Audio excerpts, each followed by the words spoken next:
fucking reason. I don't know So, why that's still on the market. It's kind of terrifying. so here's the thing, right? So I did start the stream here. So I did want to address that at least early. Question mark. I'm not gonna really have a crash out over this because I mean I've already talked about my opinion on the Discord and with you and other people, right? Of just everyone in this entire fucking instance is a fucking moron. But the guy deserved what he got.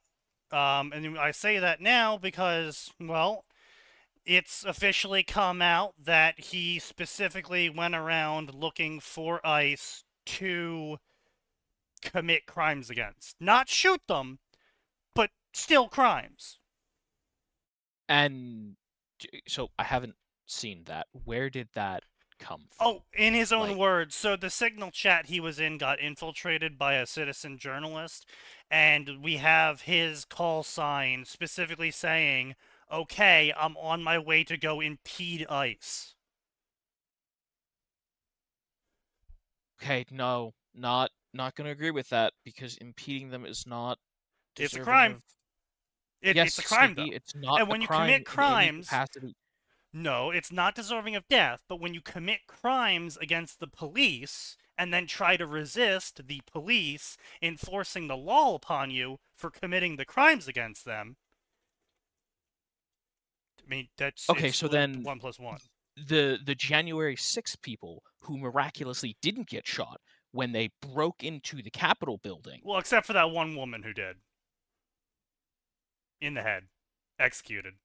But yeah, except for her, the one woman who got shot by the police during January 6th on Yeah, purpose. one. Yes. So you think that, so as long as you admit that that's totally fine. Oh yeah, no, she was climbing through a broken fucking window that she broke, or someone next to her broke. Yeah, It someone was next to completely that, fucking whoever retarded. broke it. Yeah, it was 120% fucking retarded. Now, if Then she was walking I into the disagree with your atrium and the opinion, police but just discharged their gun into her head, I'd be like, yeah, that's fucking no, that's complete police negligence. But if you're climbing in through a broken fucking window, that one of you just broke. I mean, it's like, again, uh, while terrible. I But disagree, what the well, fuck I'll are you be clear. doing? While I disagree with your opinion, I that's an opinion. You can have it.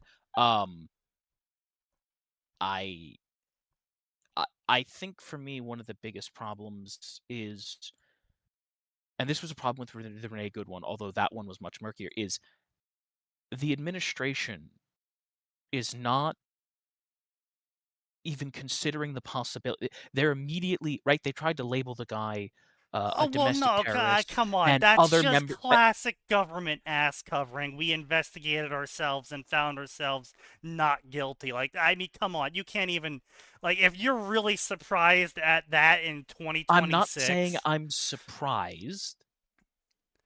What I am saying is that it's, as with many previous administrations, let's be very clear, it's a Sure. repeated troubling pattern.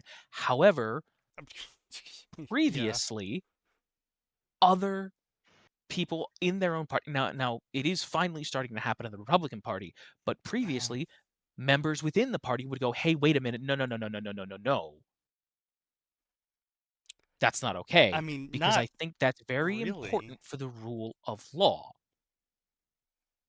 I would, I mean, I can't really speak, for Clinton era, but as far back as Bush Jr., I don't think I've ever really seen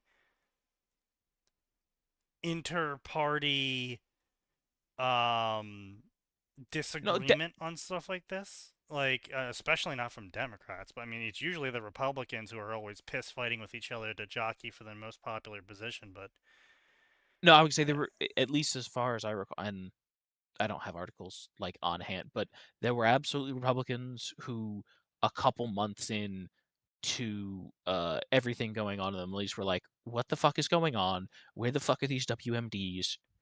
okay, And yeah, yeah, certainly, yeah, sure, yeah, yeah, right, no, yeah, and when right, and again, just the most pertinent but examples of them, right? When I, Obama was repeatedly drone striking people and civilians were getting killed, there were, right. I'm not saying it was a whole ton on either the Republican or the Democrat side, right? But there were right, members who were like, "Hey, wait a minute, where were these WMDs you told us about?" And Why are you you drone striked a wedding party? We don't I'm gonna be care honest, what you I thought it did was. not hear any Democrats coming out about Obama's drone striking. But that's, again, I might have just not seen that news because I wasn't super tuned in back then for that sort of stuff. But I mean, I will give you that's a fair thing that the Republicans did try to be like, yo, what's up with the WMD things you said that existed. But also at the same time, I would say going to war in the Middle East in the first place the way we did wasn't a very Republican thing to do. Yes. I would say that's a whole other Yeah. thing. But still, at the end of the day, it's just he went out to find the ICE people to do things like interfere with their ability to execute lawful orders against people who were committing crimes. So it's not like this is again, Gestapo marching down the street, kicking people's doors in, and holding up a color chart next to their skin, being like, "Sorry, you're too brown, you have to leave."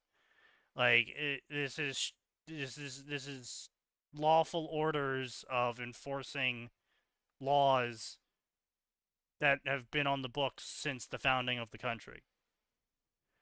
Yes. Now, So if there was I ever do a wanna time to disagree with those laws, well, we've had about 200 plus years to do that, and we haven't yet. Yeah. So I do want to say completely separate from this guy. One of the things, for instance, that I found deeply troubling is ICE sure, saying yeah. that we are stopping people because they're brown, because they're what. And I mean, yes, obviously, most of the illegal migrants are going to think, but that's profiling. We yes, aren't supposed to allow that. it is profiling. However, it is technically legal to profile people according to the Supreme Court ruling.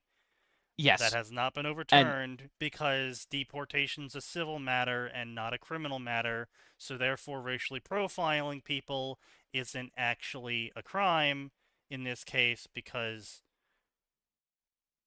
yes, they're and that not was being charged what I with a was going to crime. say was, as we have discussed on this Okay. podcast multiple times, something can be legal and not Yeah, lawful but moral awful is a or classic thing. Yeah. ethical, right? Yeah, sure. Like, But without naming it, right? There are a number of people at my workplace sure, who are, and I want to be clear, they're legal residents. They did everything sure, correctly. They are green card holders or sure, citizens and have been for many years. They are American citizens who now sure. have to and are afraid to not carry proof of identity. I don't know why you I don't wouldn't in think the that's first okay. place.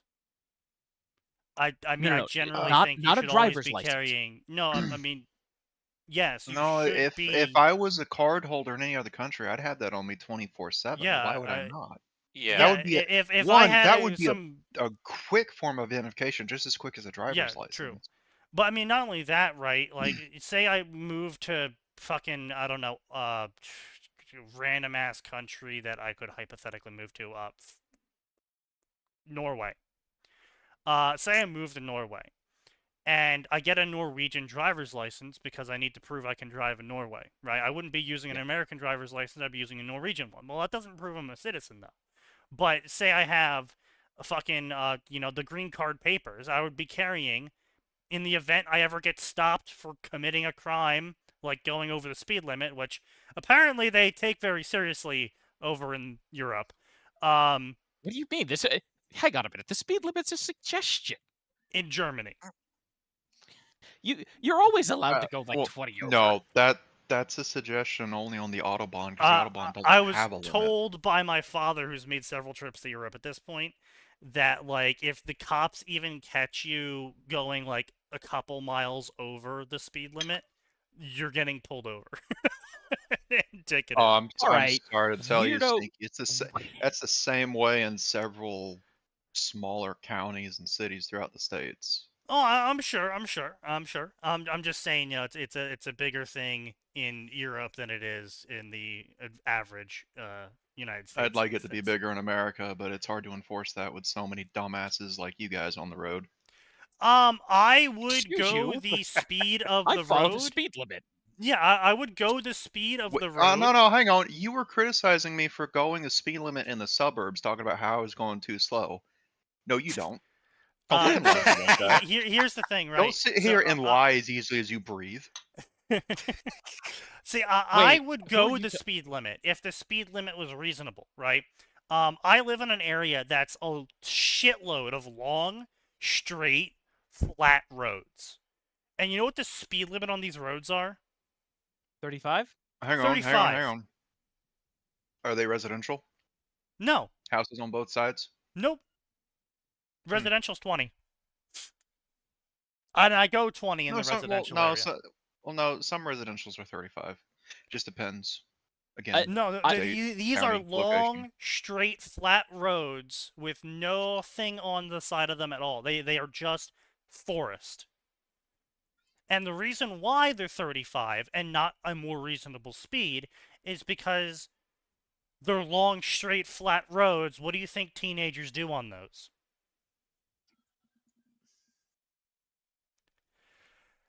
So the towns were like, oh, well, we're going to make the speed limit 35 to force people to not go 50 plus on these roads. And then no one listened to them.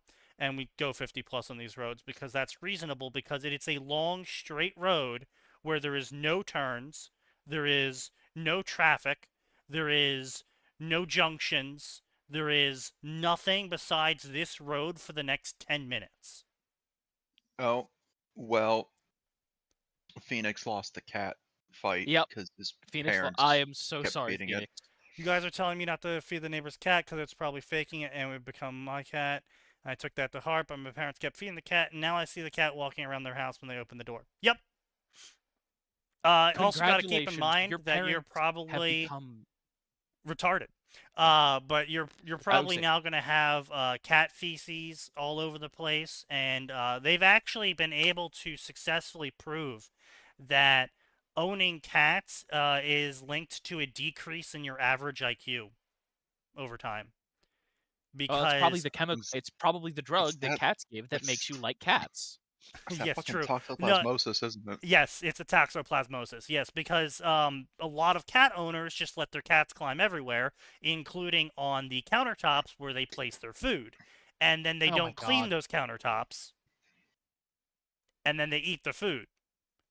And they get basically monthly toxoplasmosis. Now, admittedly, it can't live in you, it dies very quickly, but it does do permanent building brain damage to you for the rest of your life. Every time you That's fight off That's- toxoplasmosis, you lose neurons permanently. wow. Great. Good Yay. thing I hate cats. Yeah. But yeah, so the whole thing is just my whole opinion. It doesn't matter what's going on, right? It doesn't matter what someone's protesting, where they're protesting, how they're protesting. I mean, I support, like, just to be clear here, I supported the protesters for Bundy's Ranch, and they were about to get into a massacre with the police. I don't know if you guys ever saw the Bundy Ranch videos. Nope.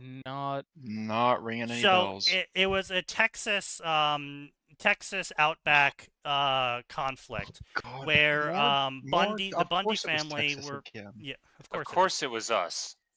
The Bundy family had a agreement with a landowner that they would be allowed to graze their cattle through this section of land. And eventually and this was like a 100-year contract, very, very frequently done back in the day. Yep. And this land was eventually possessed by the U.S. government. And he kept grazing his cattle there because he had an agreement saying he could. And the U.S. government was like, no, you can't do that. This is our land now. And he's like, yeah. And I have a contract saying I can graze them here. And they're like, no, this is U.S. government land. You can't do that. And he's like, well, I'm going to do it anyway because that's what I paid for, 60 years ago. Yep. And it's a 100-year contract. So if you want to break the contract, go ahead. Until then, I'm grazing my cattle here. And so instead of breaking the contract and paying him as was due per the contract, they decided to kidnap his cattle. Oh no. And you don't do that. so Bundy got like 30 plus dudes, and they all grabbed their rifles and had a standoff with the police. And the police eventually released the cattle back to the ranch. But they were setting up sniper spots and had the police in their scopes.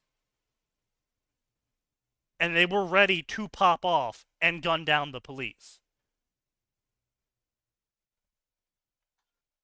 Because in that instance, the government overstepped their bounds and rightfully deserved to be protested. And it wouldn't be a protest if they continued to do the thing they were about to do, but they didn't, so it was just a simple protest as far as everyone is concerned. And I supported them doing that, but I also wouldn't be like, oh, it's wrong if the police decided to start shooting back because they brought guns and pointed them they're being fired at on. the police. Well, no, not even be fired upon. They pointed them at the police. If the police decided in that moment, I'm going to shoot them for pointing a gun at me, I would be like, yeah, the police are in the right on that. I support Bundy and his movement there, but the police are still correct. I'm not going to blame someone for shooting someone when they have a gun pointed at them. That's just being consistent. Yep. And on the flip side, if you're wrestling with someone and they go for their waistband, and you hear your buddy shout, gun, gun, gun,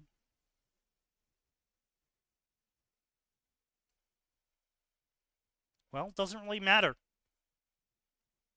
why you were there. You just tried to pull a gun on a police officer. As far as I'm concerned, the result of that is completely your fault. Whether you were in the right or wrong, you can't just assume that people are going to simply let you pull a gun on them because you feel correct. Like, that's the dumbest fucking thing I've ever heard. But yeah, so that's the more shit that comes out, the more it gets ridiculous. You know, we got fucking leaks coming out now that Tim Walz is like fucking main aide or whatever position she held was running the organization of these multi-thousand people protests. They were using police equipment illegally to profile people and based on the cars they were driving and the clothes they wore. Which, I mean, again, I was sending Max tons of these videos. It was the funniest shit to me that these people who were protesting that ICE was profiling people were going around and profiling people based on the cars they drove and the clothes they wore, and they were harassing completely random, non-government affiliated people for feeling conservative in one case. Like they would, and it wasn't just like, oh, they're just shouting at us. There was one video of them running up to a car, stopped at a stoplight in the middle of the city road, and yanking the passenger out and beating him because they felt they were conservative. Like, like, what the fuck? I don't know. I just think everyone over there is a fucking idiot. And I will blame Trump for all of it. I will. And I blame Trump for all of it because he's letting them get away with it.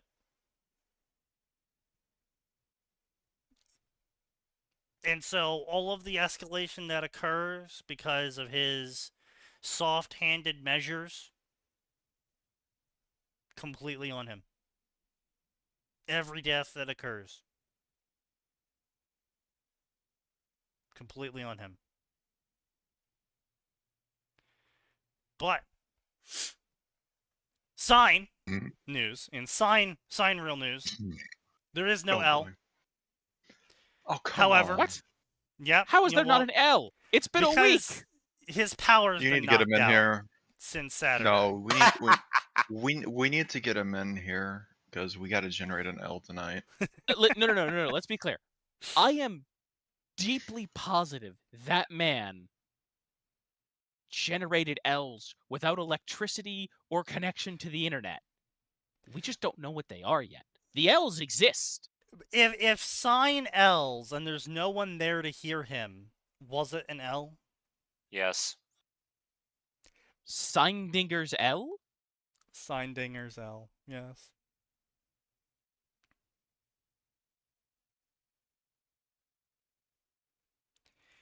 But let's see what else was there going on here. Oh yeah, Highguard came out.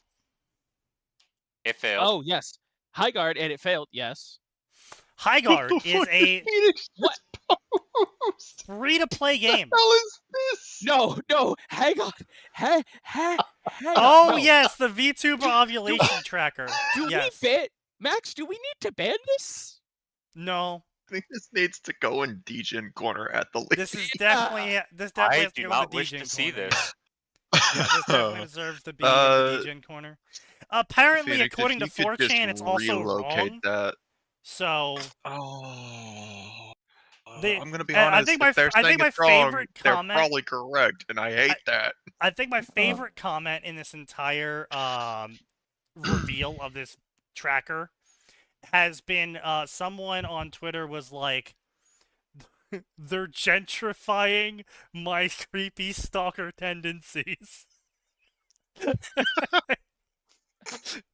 Because you'll go onto 4chan and someone will be like, oh, they drank water this way and talked about these topics, which they only talk about at these times, which means in 2 days they will start ovulating.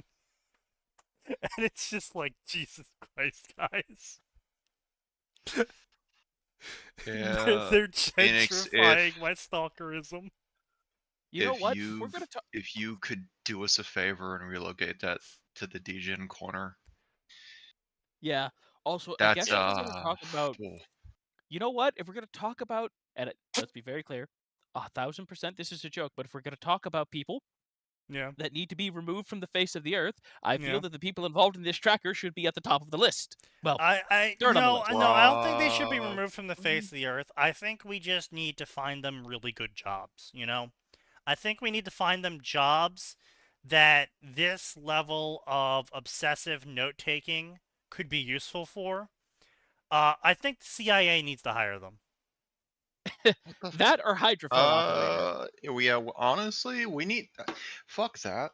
We need to make a new think tank and keep it secret from the public. You're right. That's what needs We to can happen. call it the Autism Intelligence Network, the AIN. Or no. The Autism Intelligence... We need something that starts with M. Good word. Yeah. to Okay, I'm describe glad this. we're all on the same page on this. Yeah, we need an M. We need an M. Masons? No, that doesn't make No. sense. Well, let's no, I mean see, it's a M.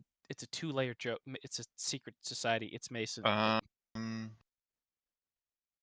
Autism Intelligence. Here's the problem. If we're Masons going doesn't for an make M, sense. it's not going to work. No, I think it could. Meritocracy? Okay. Moveset? No. You tell me mine doesn't make sense. No, I kind of Moveset. like. No, think about it. Autism Intelligence Moveset. That sounds so absurd. Oh, you know what?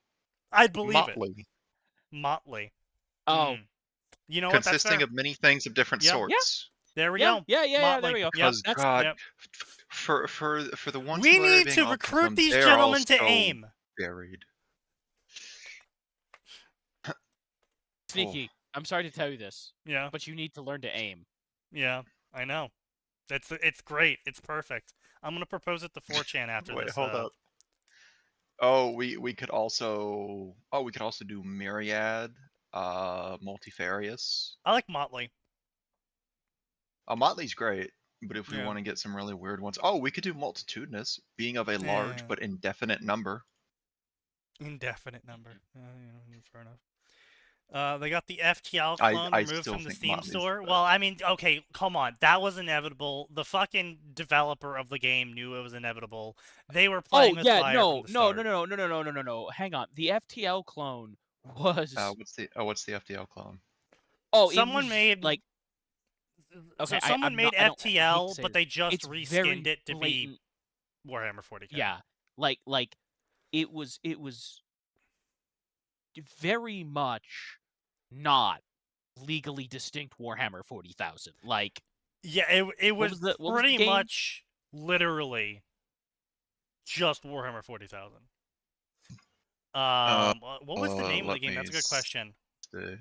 I'm just looking up 40k FTL clone. God, IGN, why can't you just Void stop War, fucking- Max. Yeah, Void War. Yeah. But yeah, no, like it's just first of all, it was just FTL, but Yeah. like you had Battle Brothers and Warp Demon, like I mean, command an ancient starship and fight your way to the heart of a dying empire. Gee, I wonder what this game- Yeah. oh yeah, no, but like Max, it goes so far beyond that. Yeah. Like visually Hold up. similar images. Hold up, that and- is actually just a Yeah. bolter with something stuck on the Yeah. end. Yeah, like Yeah. That is the Chaos like- Marine. Yeah. Yeah, no, like, okay. that's what I mean, like, it's normally, not like- normally I'd be all for like, yeah, no, just don't hide from the inspiration. This isn't inspiration. No, it was blatantly just FTL, Yeah, like- but Not- Warhammer 40k. This does Yeah. not look- feel like inspiration. No. I would say, listen, all of us here hate GW with a fiery burning passion of 1,000 plasma guns. Yeah. They're And yet totally it correct still- in this it one. still does not rival their hatred of their customer. Yeah. Yes, it does not rival their hate. But like, look, I don't you can like also saying. you can still get it in other places too if you really. Yeah, I mean, I'm want gonna say, hey, you can this. still get on play. Look, I don't like saying Games Workshop is in the right here, but Games Workshop's in the right here. Like, I'm sorry, they are. It was a blatant theft. They were completely in the right to protect their IP.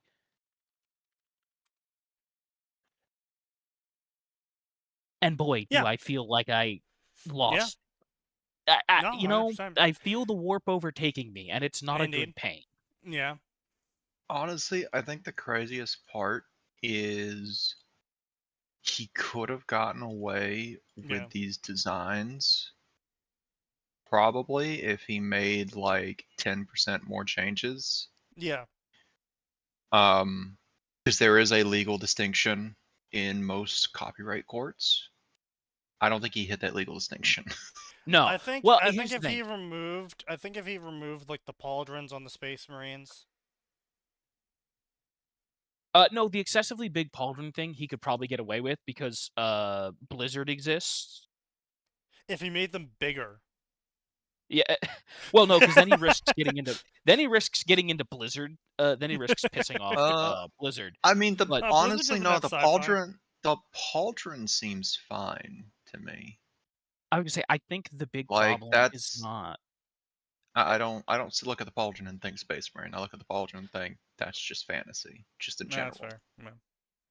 I would say it's the everything bolter. else. It's Yeah, the bolter, the and bolter's very distinctive.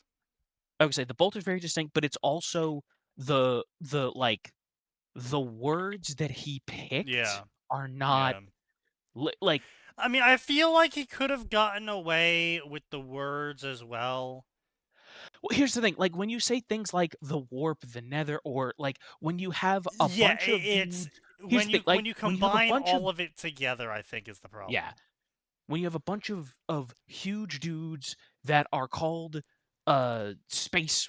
He didn't call them Death right, but he Troopers called or them like whatever. yeah, he called them not Space Marines, and they call each other Battle Brother, and they have giant pauldrons, and they have a very specific, iconic weapon. Like, yeah, Yeah. any judge is gonna look at that and go, dude, Yeah. Come on. Yeah. You didn't even try. Speaking of not trying, Highguard did not try. Yes. Shockingly, despite being a free game, they've lost their entire player base in the first 24 hours. So what is this? And what happened? No, did they? Yeah, let me go get Steam This was the charts. thing that was first announced at the Game Awards a month ago. Yeah, as yeah. being Here, from the let me. creators of I'll Apex swap my Legends screen and over. Titanfall. You can And since see the it Game here. Awards show, there has been no social media presence, no marketing. Oh no. Nothing. Uh-oh. Wait a minute. Are we Zaslaving? Are we putting a project out just to get a tax refund? Yeah, so my as you can see by this God. graph, They dropped from 97K to 18K. By the way, craziest part about this, yeah, yesterday was because I saw a run tweet from Highguard is out now, but then you look at the Steam chart, you're just like, yeah. what the fuck happened? They played the game. like, I just want to be clear.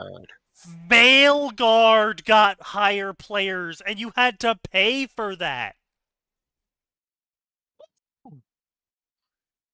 Like, I'm sorry, Yeah. if your free game that got announced as the closer for the Game Awards, your free game that got announced for the closer of your Game Awards, couldn't even beat a $80 game?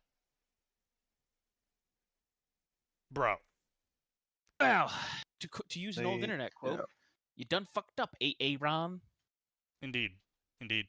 But, I mean, like, it's brutal. I've been watching some people try to play it. Like, it's a 3v3. Yeah, What? by the way, the trailers made it seem like way bigger teams.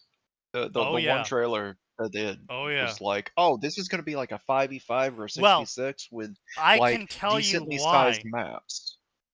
Do you want to know why? I don't know if I want to know why.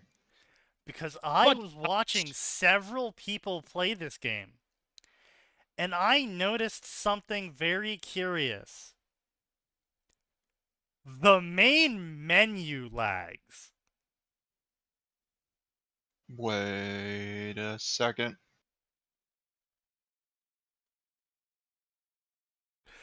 The lag is awful. And Asmongold was going through every single skin, which, by the way, that is not how you start off a free-to-play game. Is you don't open up a free-to-play game going, hey guys, here's a shitload of skins you can immediately buy for $20 each.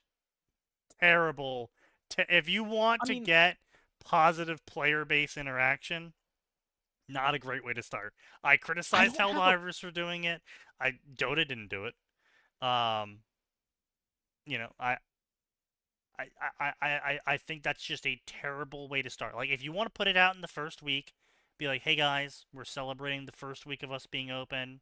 We're now putting up some DLC cosmetics within the first month. Or, you know, you hit 2 million sales and you put the cosmetics up and you dress it up as a celebration. I'm fine with that. But, like, I don't have a problem with a free-to-play game opening with cosmetics if it's if it's actually free to play and I'm not getting bullshit time gated and whatever. Well, actually, see, in Highguard, actually, as I was where I'm going with this, in Highguard, you don't pay to win. In Highguard, you pay to lose. And you might be asking, what do I mean by that? And, well, some of the skins for your mount and your character are so excessive and have so many parts with physics acting upon them that you actually lose FPS if you use it. You need to disable this DLC to preserve your FPS. By the way, I'm sorry. I want to point out, because we never talked about it. I don't think it ever came up. But man, I love the fact that Monster Hunter. I was just about to bring that up. The DLC. Yes, you can buy frames. You can buy frames. Now, right, all facetiousness aside, it was only in a very specific part of the hub. It wasn't on hunts. But, guys, come on. Yeah. I thought it was on hunts. No, the bug only happened when you were near the Palico. a specific Palico in the hub, because that was the Palico that handled the DLC. So it was constantly going, do they have it? Do they have it? Do they have it? Have they bought it? Have they bought it? Have they bought it? Have they bought it? Have they bought it? Yeah, I know. Yeah. But yeah, like that was oh my god, like that is so.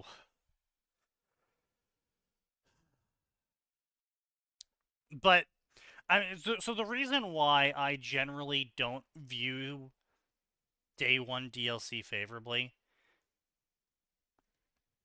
is because it's obvious that this could have been in the game. Right.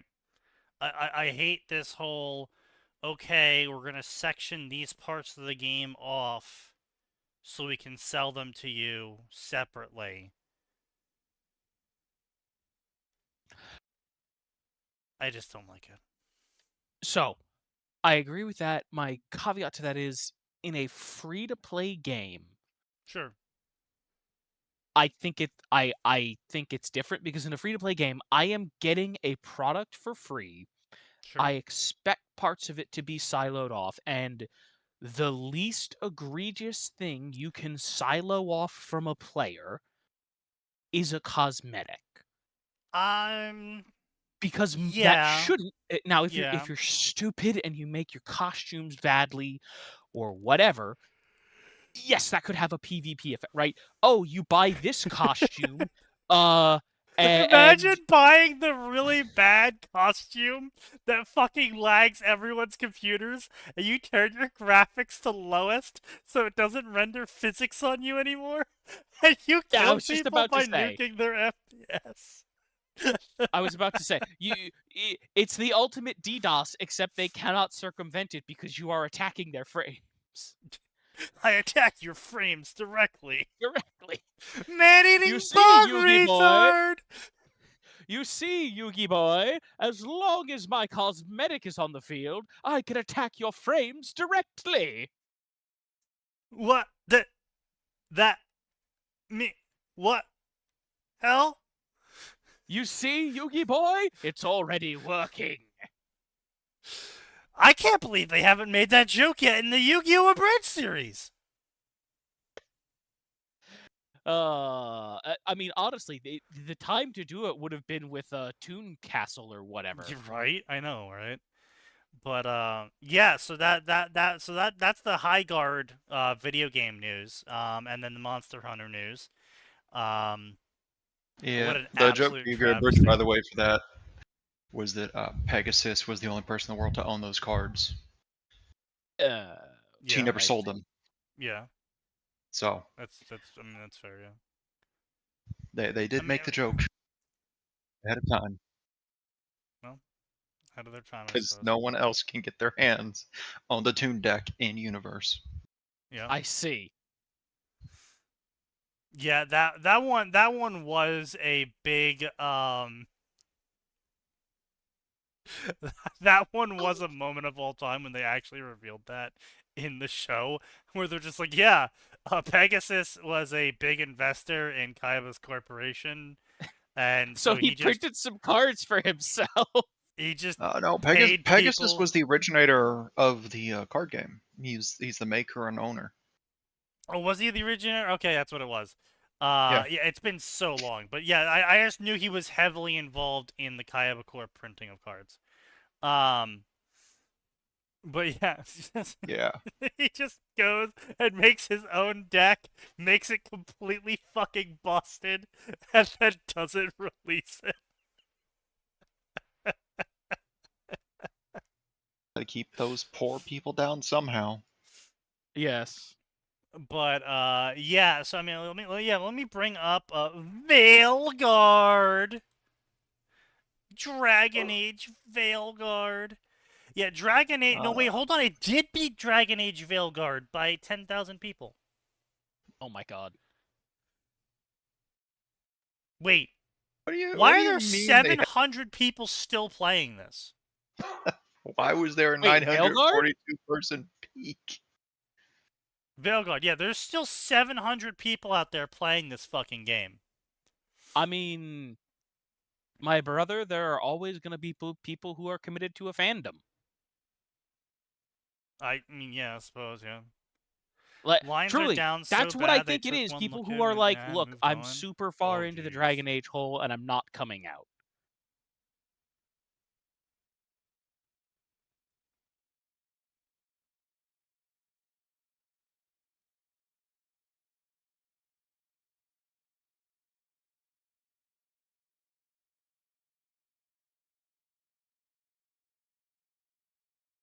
Damn. Oof.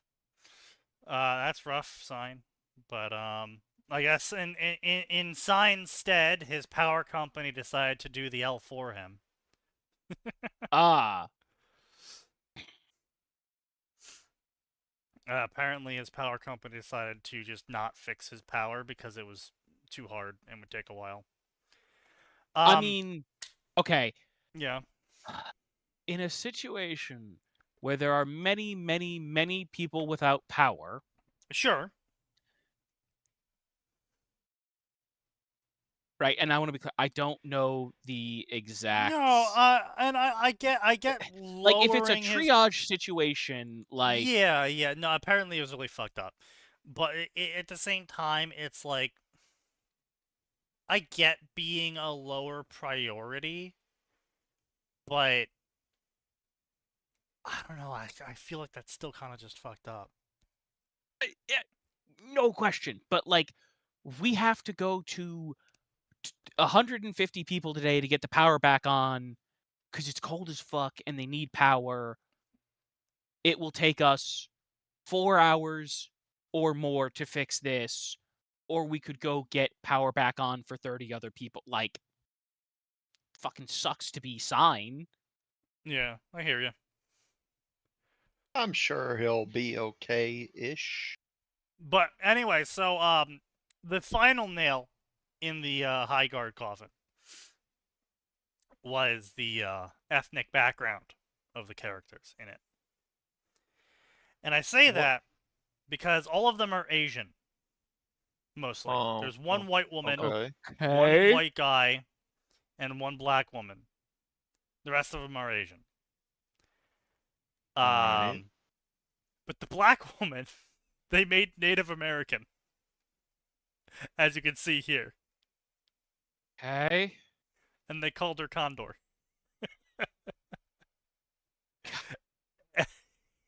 It's just so cringy. Oh. But yeah, I mean, it's kind of just like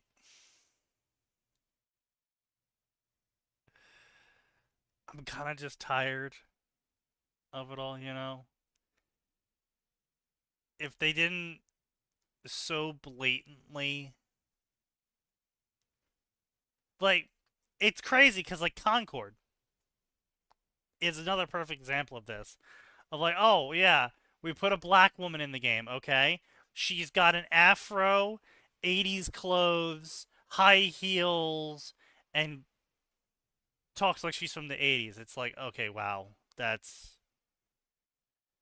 incredibly racist, guys. Like, damn, that's almost as bad as making a character named Cole Black, making him like jazz. Guys. Like... Oh, you mean, are we talking about Cole Flint of certain Cole RP Flint, notoriety? my bad, yeah. The Cole Flint and every stereotype they could fit into 5 minutes. Oh god, they gentrified my coal mine. God damn it, Steve. Literally, that's literally what happened. That is what literally happened. I'm aware. actually in fanfic related happenings because of that. Oh yeah, yeah. I'm now on Professor Arc 2, Headmaster Arc, and Ah, man, he made a the sequel. Professor Arc stories. Well, yeah, but the Professor Arc stories really were his lightning in the bottle, and it's just like his strength is comedy. He sucks Yeah, at serious. yeah. I'm tired of seeing. Listen, I get it. Sometimes you want to be known for other kinds of work. Unfortunately for you, you've been Arthur Conan Doyle. You're so good at this one thing, and your other shit sucks, and you're mad you're good at the one thing. I Suck it mean, up. Sometimes what comes naturally to you is your best bet. It Yeah, like sucks. I yeah. get it. I mean, But you should be focusing on that strength. yeah, but I mean, I give understanding where it's due when it comes to stuff like that. It's like Callie, right? I understand why Callie wanted to try and move away from the mixed Japanese English rap and make other types of songs. It's because she had spent literally a decade before that making mixed Japanese English raps, and she has a lot of memories associated with it. Not all of them are good anymore. And I mean, if we're looking at some of her songs, kind of bitter about it all. Um, Lost a lot of friends over it because she got popular. yeah, And I can understand why she wanted to try out other things and use the popularity she got to basically try other stuff, because she knew beforehand that people wouldn't watch some random white girl, do some generic pop slop. Because she would be a dime a dozen. And then, I mean, that's what it just turned into. Her songs since then have gotten a fraction of what she used to get on her Japanese English raps. yeah. People just don't show up for them, and they're slop.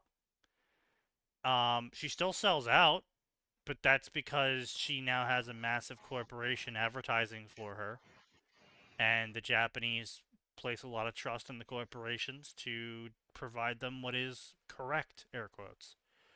Um, so, is what it is, but I kind of tune in occasionally when she wants to talk about her songs, and Uh, she seems very frustrated that people ask for more of the stuff they liked from her, which was the Japanese English raps, because those were unique and interesting and different and cool and were a characteristic that you could know her by instead of a white woman who sings pop slop, because that doesn't narrow it down at all. See, like for me, I never cared about the singing. So like, Sure. I'm just glad she's back to finally doing some streaming. Yeah, fair. Because I think that's what I showed up for. That's Yeah, what I'm looking for. That's totally what's fair. entertaining to me. Yeah, totally fair. Yeah. Like, and to be clear, right? That applies to pretty much all. Like, Gura is a very talented singer. Yep. That's not what I showed up for. I mean, I don't show up for her playing video games either. I show up for Gura to just make noises in my ear. But pretty much, I don't care whether that's singing noises or game noises or rambling. But yeah. Like, I'm biased on Callie because I found her as Demon Dice before she became Callie. And then I was like, damn, this artist is really good. Where did they go? Why did they stop posting? They used to do all these, streams and shit. And then they suddenly stopped posting one day. And then 8 months later, I'm listening to these new fancy VTuber things, not knowing anything about them. I'm like, wow, this one VTuber sounds a lot like someone. Yeah. And then you listen to the songs, you're like, Yeah, and then like half of her early songs are just like, "Hi guys, I'm Demon Dice." It's like, oh, golly. But yeah, Infant has this. I don't know. Is Infant in the chat tonight? At Infant, are you awake tonight? Infant had this where he keeps trying to escape his writing niche. Oh, there he is, instantly. Yep, he's awake. Infant keeps trying to escape his writing niche, and I was just like, dude, you just embrace it, right? Like, you are able to write serious stories with lots of humor moments. Ads. I can't believe they're playing ads because I'm not getting fucking paid for them. oh. That's why they play them, Sneaky, so you don't get paid. Well, they're not getting paid for them either. I mean, technically, they're getting whatever, like 2 views is worth. Yeah, like I try to keep the stream. I try to keep the stream tab in case there's a very rare chat moment. Yeah, yeah. But yeah, no. So like I was saying, Infant has this whole complex he was kind of building for a while. I don't know if he ever got over it. But he was kind of building a whole complex over how all of his stories turn into this semi-serious, but with humorous moments, scenes, and interactions. And it doesn't matter like what he tried writing the premise of. It just kind of always turns into the same infanticus genre, effectively. And I was just like, dude, just embrace it, right? Like, you don't have to fight it, but you also don't have to like try to do more of you. Just write and enjoy the writing, right? If people like it, great. If people don't like it, doesn't matter. You're not being paid.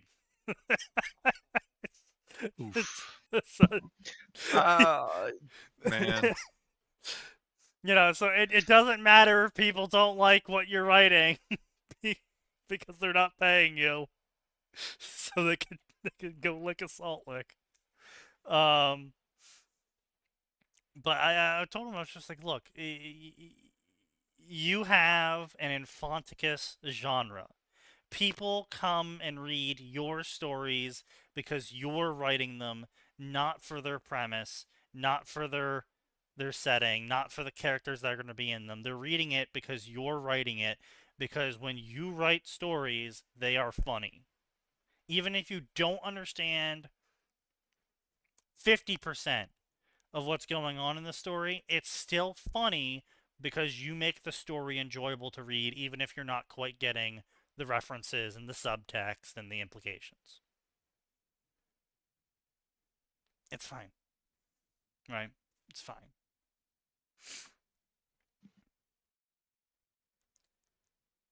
I think the main thing that authors need to do, two main things that authors need to do, is not try and force the lightning back into the bottle,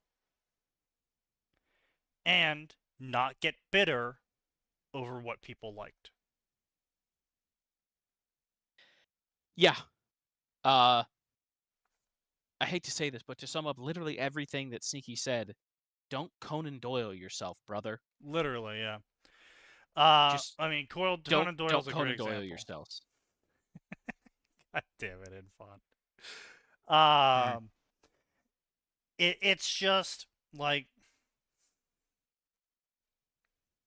I've seen so many authors self-destruct over being bitter over their the stories that people ended up liking, right? Like there was one author on Space Battles a decade ago who was trying to write at the peak of Worm fanfiction. They were trying to write a Worm post Golden Morning story with Taylor that crossed over into their original world. But they had not published their original world yet. And what they were trying to do is they were trying to make people interested in the crossover so they could springboard into releasing the original story, because then people would be like, oh, well, I liked the world, so I'll read the original world and how it was supposed to go. No, they didn't like the shitpost version. The author then also wrote a completely unrelated pure worm shitpost with Taylor having an alt power. I forget what the shitpost was. All I know, it was an alt power Taylor. It was complete shitposty, hyper crack. Taylor had some OP as fuck thing, and she was riding lightning, right? And people loved it. They would go nuts over that story. Every 5,000 word chapter that came out, people would make 20 pages of conversation over about how much they enjoyed it. And then when he would release his 15 to 20k word chapter for his serious story, he would get a page of discussion at most. And then it just got worse over time. He tried including more worm characters. He tried to do a mass worm crossover where shitloads of worm characters literally just started falling from the sky into his original world. And it just didn't work. It was fucking boring as shit. He would go on 5k, 10k word tangents where he just would describe the lore of his world, completely not relevant to whatever was currently happening, except maybe tangentially. And the pacing was god-awful. No one knew what to expect from any of the characters, because obviously the world didn't exist before it got posted as a crossover. Yep. So like we didn't have anything to compare the characters against. So we didn't have the moments, air quotes, that he was trying to build, because we didn't understand the characters that he was, subverting the plot of, because we didn't know the plot, because he never released it. And he was getting angry. There was no plot, and there never was! He was getting angry at everyone, and he got so angry one day, he deleted both stories. Huh? Yeah, he got so angry one day that people enjoyed his shitpost, low-effort shitpost more. Yeah, no, I remember this. I remember this crash out. And deleted both stories. I remember this crash out. I made this shit post, and you people love it. And it took me 3 hours hours to write this chapter, and it takes me 5 days to write the other serious chapter. Worm had some bad characterization in hindsight. In hindsight, Worm had a lot of bad things. What do you mean in hindsight? I think the best characterization in that entire series was anyone who wasn't consistently there. Like, trying to think. Maybe Taylor's dad, Danny? Maybe. Parian didn't show up much. Parian was okay. Okay, look, so I realize that this is uncalled for, but I am going to come out and say it. I am going to name this the Ruby effect. Oh no. And my proposal for what the Ruby effect is is this a more modest time, proposal? Yes, it's a modest proposal. The more time a character is on screen, the worse they get. Oh. In terms... No, okay. So, okay. the No, characters no, with the least amount of screen time have the no, best no. characterization. Hang on a minute. We can go back to Star Trek for that, sir. We can go back to ton of stuff that had Stargate that for that. problem. That's why I said it was a very bold proposal. I just wanted to throw shade at Ruby. Sneaky, can I level with you? Yeah. I expect such a low-level intelligence decision to come from Sign, not you. I mean, you know, hey, look, I have to cover for both of us since he's not here tonight. Sneaky, that means you have 2 brain cells, not 1. They should be sparking. You should be a font of good ideas. I segregated them. Oh, God damn it. Well, one of them, you know what? I'm not going to finish that joke because Max isn't here, and Max is a good person. Look, we had to quarantine them, okay? But yeah, anyway. Yeah, but that's why, like, most of the side characters are still better than a lot of the main, like, Tai Gang, still kind of a great concept as a character. Yeah. Tai's great. Crow might be the only character with any significant screen time that was still great. And then Volume 7 happened. Yeah. In which suddenly they're like, Crow now has to hold the idiot ball. Why? Because we said so. I do appreciate that at the same time they made Crow hold the idiot ball, they also made him gay. Literally. Yeah. I still don't know if they were to got it that is what was happening, or if it was literally like, finally, someone I can hang out with that won't die because of my semblance. But, yeah.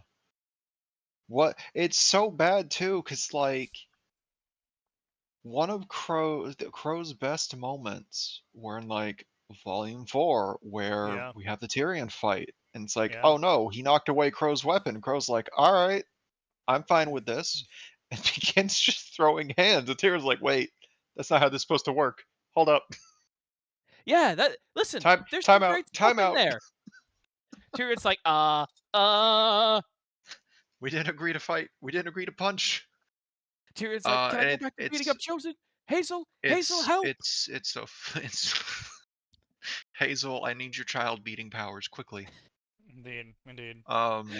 Hazel, I've discovered a child that isn't beaten. Quickly, Hazel. Yeah, and then we fast forward to the fight scene of Crow and Tyrion and I can't remember his name, but Fisherman in a 1v1v1, and it's like, there are so many idiot balls being tossed around here, and Tyrion is the only one allowed to hold one because he's literally a psycho.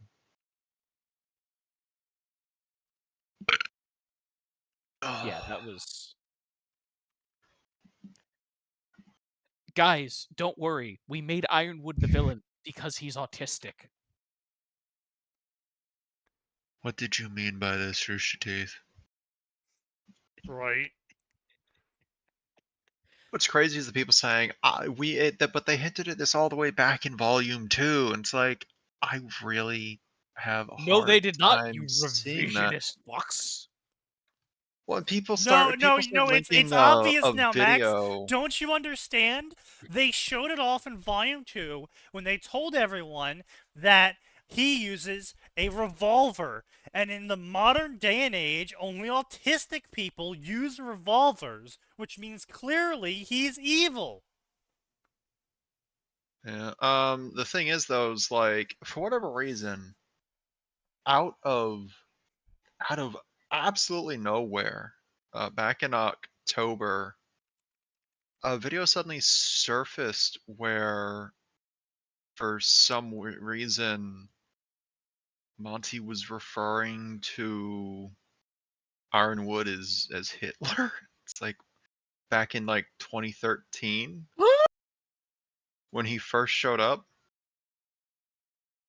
and I'm just like, if you I wanted have to if you several wanted to make questions. that comparison in the show when he first showed up, Volume 2, you did it in the worst way possible.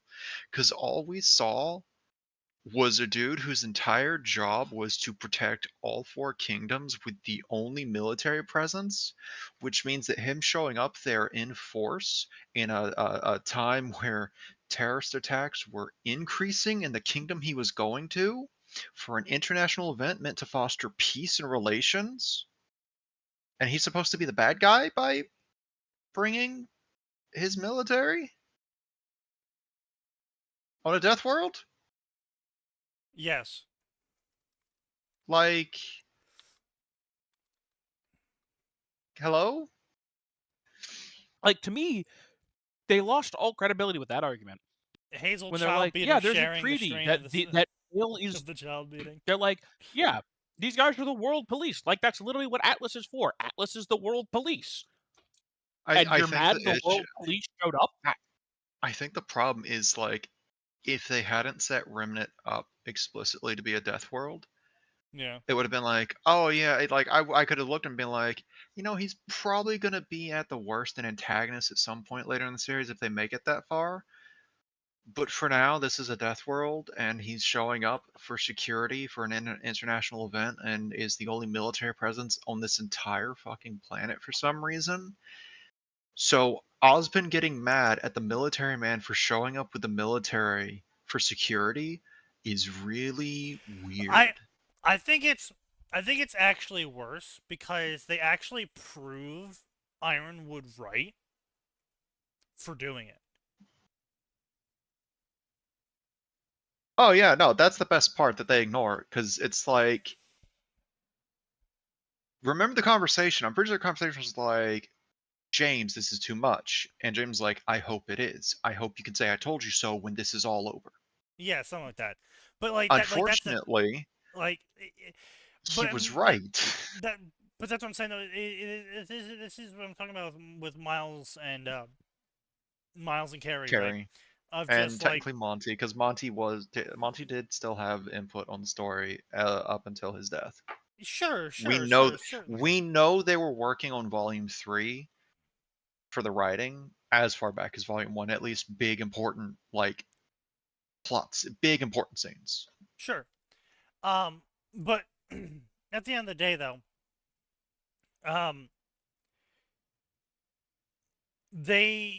you still have to take into account the stuff that they said in interviews and the Kruby podcast and all of this shit. And they said stuff like, oh, well, we view Atlas and Ironwood as like a combination of like America and Nazi Germany, and Ironwood's like Trump and blah blah blah blah blah, right? And so if you recontextualize all of this, Atlas is supposed to be the bad guy who overreacts to things. Atlas Ironwood. It's supposed to be the bad guy who overreacts to things, and he's too violent, and he's too militaristic. But it's a death world. But he's the only country that maintained a military on a death world. By design, remember. By design, yep. During the Color Revolution, they're like, we're going to dismantle all our militaries and entrust military might exclusively to Atlas. For some reason. And this is... It's like you don't even have a standing army to like defend yourself during any sort of incursion, and it's just like, yeah. Sorry, why? I've been. Yeah. I was taking out the garbage, so I muted myself. Yeah, it's incredibly stupid that they try to make them the bad guys when, like I said, they explicitly said Atlas is the world police. That's their job, and Vale is getting overrun by terrorists because they don't have a military. Yeah. So the militaristic terrorist group is kind of doing whatever they want. And then the world police show up to say, we're here to fulfill our obligations of stopping the terrorists, as is we are required to do. And you're like, I don't like how many you brought, though. Yeah, but that's what I'm saying, though. It's like, right, like, you have to take it from the position of the writers. And the writers' position was that world police bad. Except they were the ones who wrote this country into being the world police by their own lore. It's not like they're the bad guys because they declared themselves the world police and that no one else was allowed to have a military or Atlas would attack them. No, everyone else was written to, in lore, go, we don't want militaries because militaries are bad. And what's Atlas, wild to me, you're now in charge of the world military. That's what they said in lore as what happened. And it's like, so Atlas is bad for being selected to be the world police, and in your opinion, that's bad. And let's not forget, part of the reason for the color revolution is because Mantle, which is what Atlas used to be called, went crazy with military might and started conquering the other kingdoms. Yeah. So they said, hey, let's give it to them. Atlas, that was very naughty of you. We shan't permit you to do that again. We fought a war about it. Would you like to be the world police? Basically. But yeah, and so it's just insane that they would frame it that way. And then it's one thing to do all that again. Again, Ruby is like, it's just an endless layer of how can you fuck this up. So if you want the world police to be a bad thing, if you want to show Atlas as overreacting, as making the problem worse by showing up with such force to a problem, don't make them right. Yeah, like, here's the thing. just like, You could have at least muddied the waters, have Atlas show up, and have Ironwood be like, effective immediately. Every faunus who hasn't been in the city for at least 5 years or isn't you don't a even need hunter to do from outside. shit like that, right? Like, you just need to have a very reasonable thing occur. So what could have been an excellent execution of Atlas overreaction making the problem worse is they don't even need to make a declaration because that's just so characteristically evil. Like, they're so, like, generically comically evil. They show up with all these battleships, but all of the conflict we've seen so far is Roman robbing that first dust store. We have none of the plot of them stealing Atlas prototypes. There's no mass city destruction. There's no terrorist cells exploding the docks with multiple tons of TNT. There's no fucking dogfight in the sky and laser beams cutting air choppers in half. None of that's happened. All that's happened in canon was Roman robbing a single dust store, and then it's implied that he robbed a couple of other dust stores. And then Atlas shows up with battleships, and they station people on every street corner in the name of peace and restoring, you know, getting rid of the lawlessness in the city. And then showing, like, the citizens being disgruntled by this, like, oh, what do you mean lawlessness? It's not that bad. A few stores got broken into. And hell, then, you could even show them, like, having to quarter the soldiers, too. In fact, well, yeah, and that's what I'm saying. Is like you could then progress a little bit farther than that, and like show them like harassing some faunus or something. And I don't mean it in like an evil way. I mean in like a the Team Ruby stumbles upon like a patrol of Atlas soldiers like questioning a group of 8 faunus during the night, you know, in the docks area, and then being like, well, what are you guys doing here? You know this place has got a curfew right now, blah, blah, blah. And maybe they are terrorists, maybe they aren't terrorists, but either way, they're harassing someone, yes, who technically probably shouldn't be there, and you can make them like teenagers, right? So they're just being teenagers, so just literally breaking the law because they can. Yeah. Oh, you got a license together here? But you can show that as, like, Atlas kind of starting to overreach and really kind of actually making the general vibe worse, because Yeah, technically they did break the law, but it was a bunch of teenagers doing stupid teenager shit in the end. And that's kind of the more important thing is, yes, even though technically speaking, they were breaking the law, even though technically speaking, it is suspicious that 8 of them were in the docks at night after curfew and then got, verbally hostile when confronted by the soldiers. Even though technically the soldiers were in the right the whole time. It's bad optics if it turns out they weren't terrorists and they were just rowdy kids. Yeah, right? Or if you're looking to make them blatantly evil, of course, you can just have them do something totally like, checkpoints grab all or something, profiling. put up checkpoints. All faunas must carry ID. You can do tons of comically evil Yeah. things. I was just pointing out that you didn't need to rely on comic evilness to Yeah, show yeah, yeah. Atlas overstepping and making the situation worse. Sure. It is worth reminding people, the only time we see soldiers on the street is, one, when they're trying to chase down Penny, because she's supposed to be under guard, and two, she's also a during prototype super weapon, so I can kind of understand Yeah. soldiers being like, Yes. yo, hey, the intelligent prototype nuke is escaped. Whoa! I know. I know, but they're out there because they're supposed to be guarding her, and now suddenly she's not there. And the second time we have lost track of the nuke.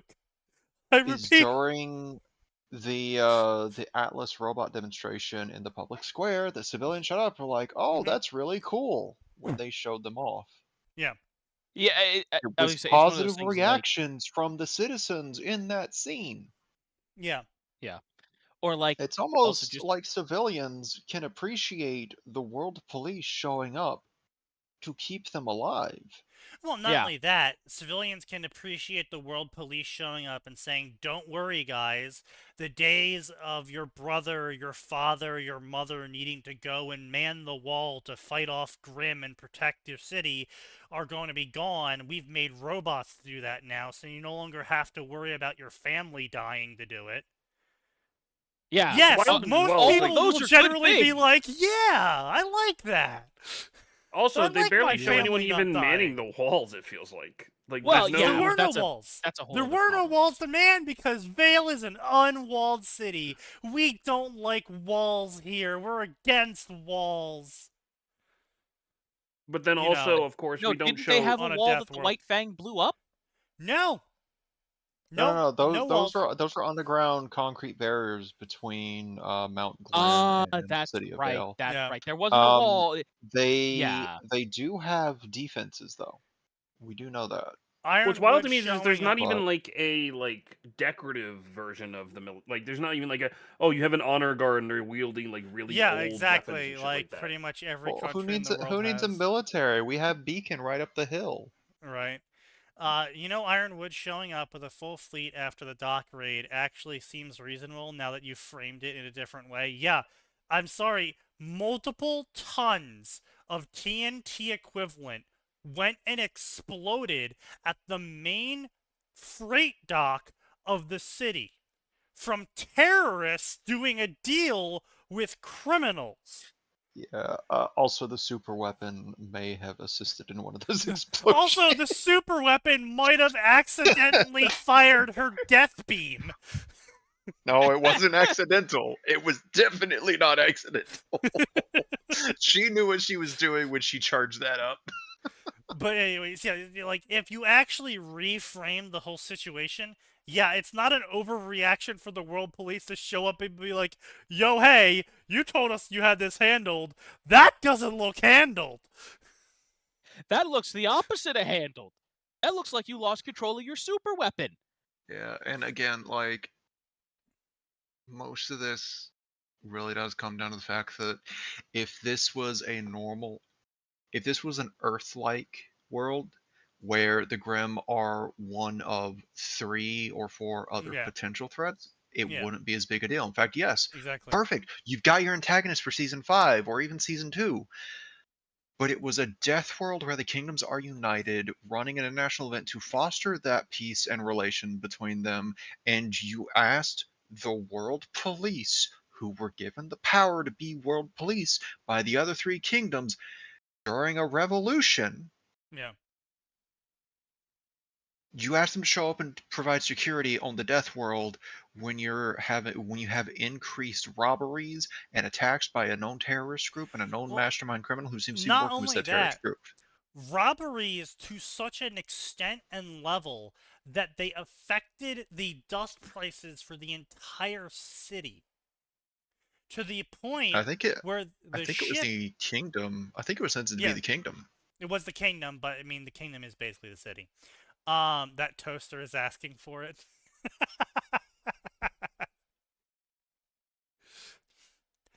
But like you got to keep in mind why that ship was there, why they were able to steal even more dust from this ship.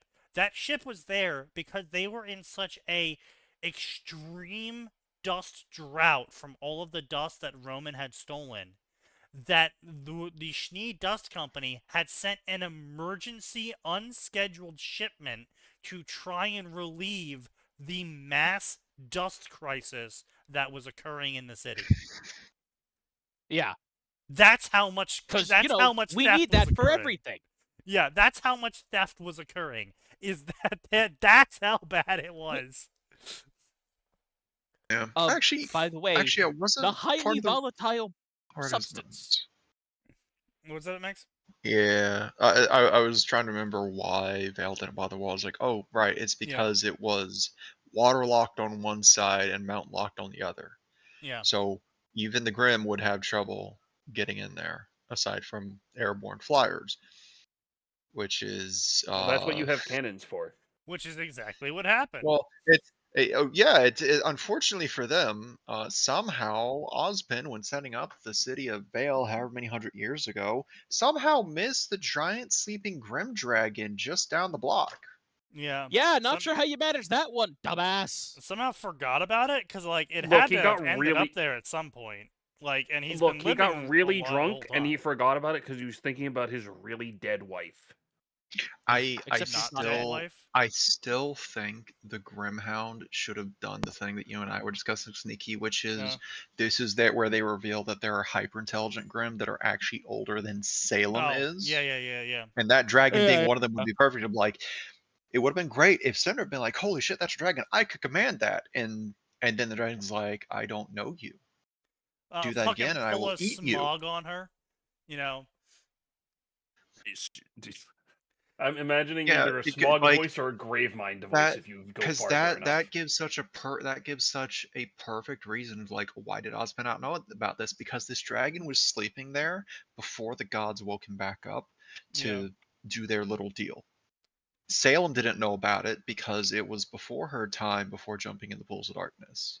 Literally tectonic plates. They gave us what we needed during season 2 when Oobleck was like, that's a Goliath. You can tell it's particularly old because of how fucking big they are. When they're that big, that means they're probably at least a century old, which means they're a lot smarter than I'm comfortable with. Well, the other thing that they said was that when Grim age, they also get covered in armored plating, which is very hard to get through, apparently, which is why they need the special weapons, and you can't just beat a Grim to death with a pitchfork. Is that apparently the plating is like, fuck you, and then they kind of retconned that later. It only looks like bone. Yeah, which is why back in the day before they retconned it, I came up with the idea that the original would have been really fucking sick to see. By the way, as just even like paintings or something in the show.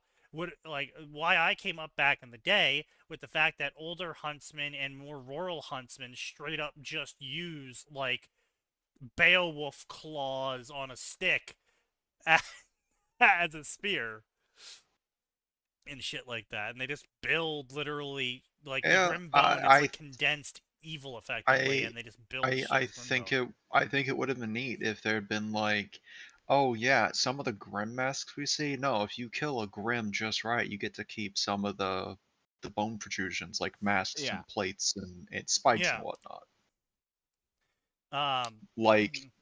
Have that be that one weird huntsman or huntress who's like, oh, what are they known for? Oh yeah, they're the face collector.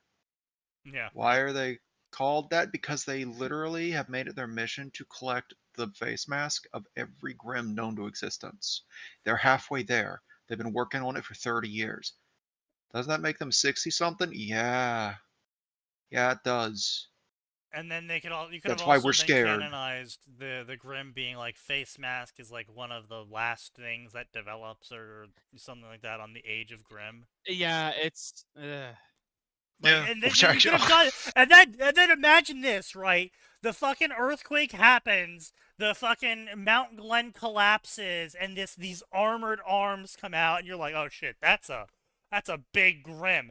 And then that armored head comes out, and the Grimm is just bigger and bigger and bigger. You're like, oh, we are beyond fucked. That's an old Grimm. Well, it'd be even better if like. Now I just want the face. I would just want the face collector. I just want that thing of like, what's the biggest thing they got? Well, they built their house out of a Leviathan mask. Right. They did a what with a what? Yeah. That seems deeply uncomfortable. From somewhere off in the distance, I'm making a statement. Yeah, true. They always wanted to be California infant, you know. But you know, they like again, Ruby is just again, it's so fucking painful. Like the more you look at Ruby, the more frustrated you become because of how just they did everything wrong. Yeah. Also, yeah, that could have been like a great way to show that the Brandwin tribe is actually a threat and why no one's actually really dealt with them. Where all of the Brandwin tribe, to become part of the Brandwin tribe, you need to go kill a Grimm with like your fucking fists or a knife or something, and then take its mask, and that's the mask you wear. Yeah. You have to be able to prove that you can kill the Grimm a certain way to keep the mask. Yeah, that's metal as fuck, actually. I feel like that should be a point of pride of like, if you kill the Grimm straight out, everything dissolves, including the bones. If you kill them right, you do it right, you get to keep the mask, or you get to keep something. Yeah, right, or it could be like you have to take the mask off of it while it's still alive, so you have to bring it down. Right, like take the mask off, and that kills it. Like anything you cut off before the Grimm dies, like sticks around, and so it's like okay, you know, very common claws, plates, right? Very uncommon. The fucking face mask. Kind of hard to kill the Grimm before you take the face mask off. Okay, so you have alright. this tribe of bandits running around with the face masks of Grimm they've killed, and you're like, yeah, I understand why no one's dealt with them up until this point. Fucking... Yeah. Alright, Sneaky, I've decided the face collector runs in a squad of 3. Yeah. Their 2 teammates are called the Face Breaker and the Face Ripper. Of course. Oh. This is how they collect their faces. Do they also wear Grimm my favorite. Oh yeah. Well, no. See, what they would do then is. So yeah, there's a way to preserve them without dissolving.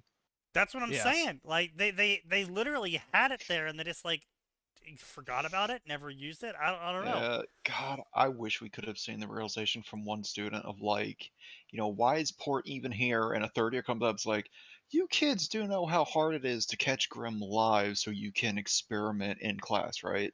And he does it on his own, like twice a month. I really like this one fan fiction I was reading for Ruby. I forget what it was. Some John. I'm not gonna say alt power, but it was like some John does something different, or like John confesses to his team early, and the entire team like helps him get better or something like that. Okay. And no, it's not Silver. The direction it went was that Professor Port was like, all right, so you kids, you're kind of making a waves and how, good you are for being first-gen huntsmen. So I am going to help you now, really shine. I'm going to polish the uncut gem that is your team. And, at first everyone's like, okay, what's Port going to do? He's like, yeah, so my semblance is called Oberon. Everything I kill becomes part of my wild hunt. I have killed tens of thousands of Grimm. Get ready. Oh. Oh boy. Cheerio, get to the running. And then it has a whole fucking aura moment where he just goes, ah! And, glowing aura around him. Yeah, the boasts were not empty, and everyone's like, oh, Jesus Christ. Yeah. This is where it's revealed that actually, he's a relative of the Schnee family, 4 times removed. 2 of those times legal papers. It was actually a very funny thing because they did have a whole moment where Professor Port was like, "Oh yes, and Weiss, I'll be able to help you with your semblance." And Weiss is like, "What do you mean you can help me with my semblance? Like as a teacher?" He's like, "No, I am quite familiar with summoning." And she's like, "What? Oh, I'm sorry. Run that by me again."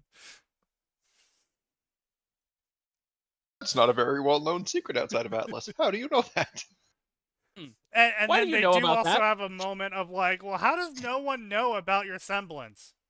And Port's just like, well, they would have to live. How does no one know about your semblance? Oh, well, everything I kill becomes part of the wild hunt. Snaps fingers. Oh, so you are too.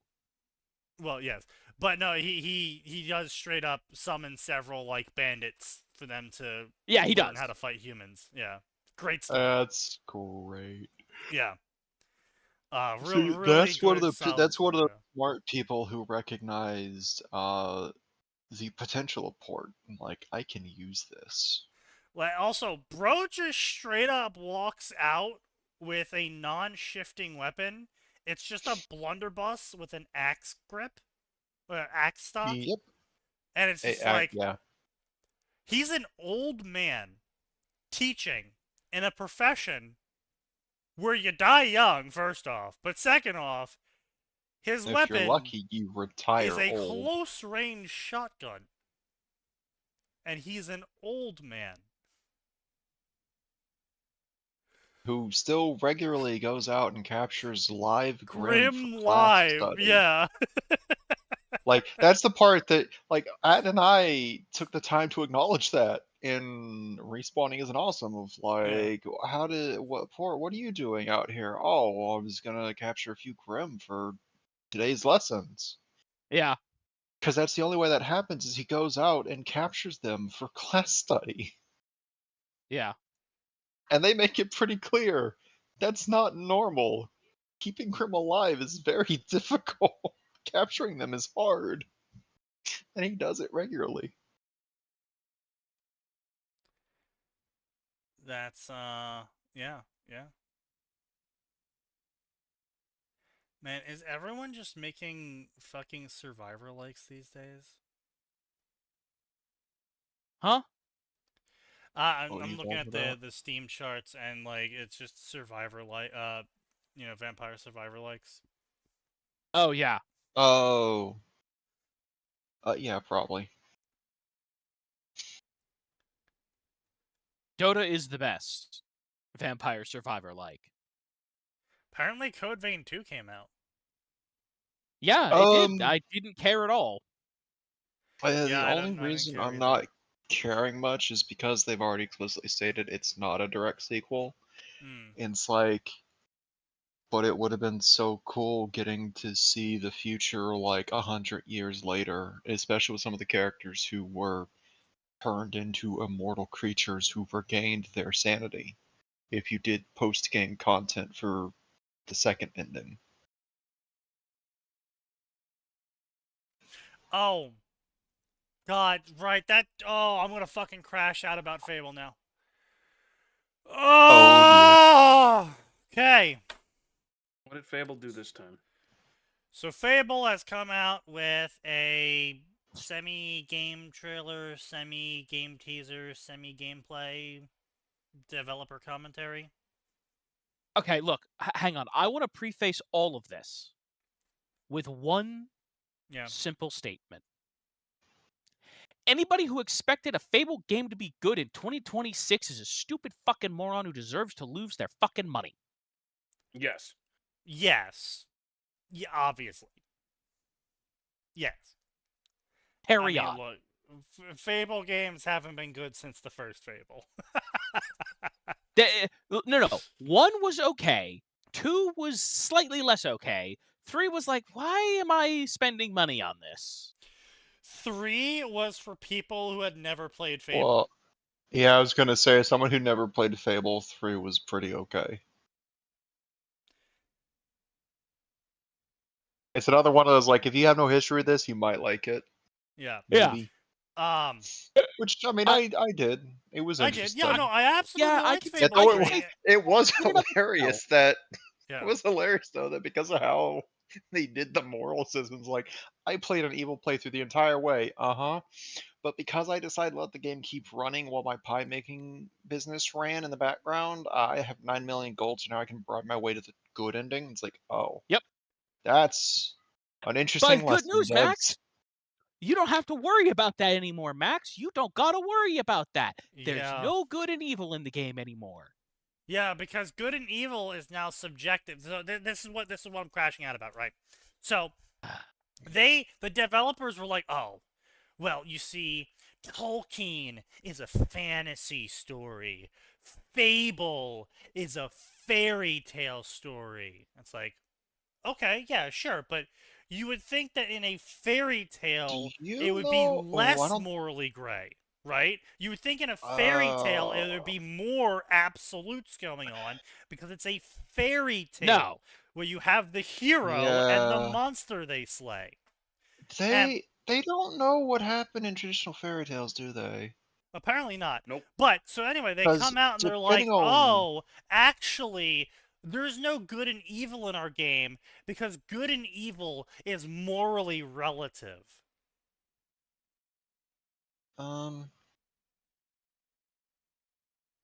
No.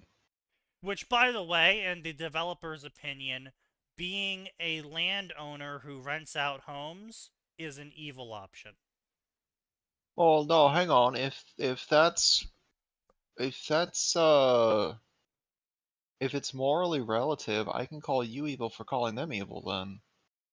Yeah, no, but this is a one-way street, Max. They get to set what's evil and good. The problem with the moral relativity argument for good and evil is I will gladly have the discussion about whether or not one's morals differ from one person to another. Like, someone may believe something is right or wrong, but that doesn't make it good or evil. Those are not necessarily synonymous in the context of the situation. Also, I'm sorry, but if you're really going to sit there and claim they're fairy tales, you need to tell me what region you're borrowing from, because depending on what region you're borrowing from, Hansel and Gretel don't beat the witch. Hansel and Gretel get eaten for trusting the witch. Yeah, but like that's what I'm talking about, right? Fairy tales did not fuck around with their lessons. Yeah. No. And not only that, it's always been in Fable, like the whole Fable series has been about moral absolutes. This is a good action. This is a bad action. Like, there is literally a semi-kind of Easter egg, semi-kind of intentional glitch in the game where you can buy chicks, baby chickens, right? You can buy chicks and eat them to get evil points so you can quickly swap your alignment. Because that's an evil thing to do, is to eat baby chickens alive. I thought that you were supposed to give money to the poor and or beat your wife, depending on where you were supposed to be going. Yes, either or. That does also work. But the Fable chicks moment can also make you fat.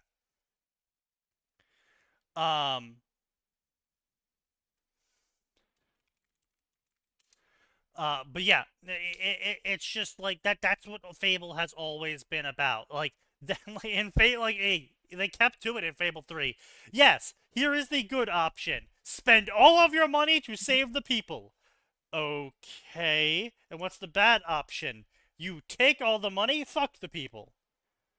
Yeah. Okay. It's... Well, I mean... yeah, fair. I do find it... it is funny, though, because it's like... Again, you can just... do evil all the way through. Have your main character all pale and gloomy and clearly a demon. You can do what I But did. if you, as long as you take care of your citizens and pay off your allies' debts, suddenly you get the good ending. Yeah, or you, well, no, see, it's really, I mean, yes, but you can do what I did, which is where you play the good side the entire game, and you pick all of the good options for your civilization, and then, you don't have any money to pay for them. So, what I did was I would go into other players' games, because my character was female, and I would yes, I marry remember them, this. gain access to their bank, steal all their money, and then leave the game. Oh my god, you ran the gold digger strategy. It was so bad. I would join people's games standing next to the bank, marry them because you could just send them a message to marry them, and then immediately access the bank, take everything, and quit. I love that they didn't even question, oh, why'd they start at the bank?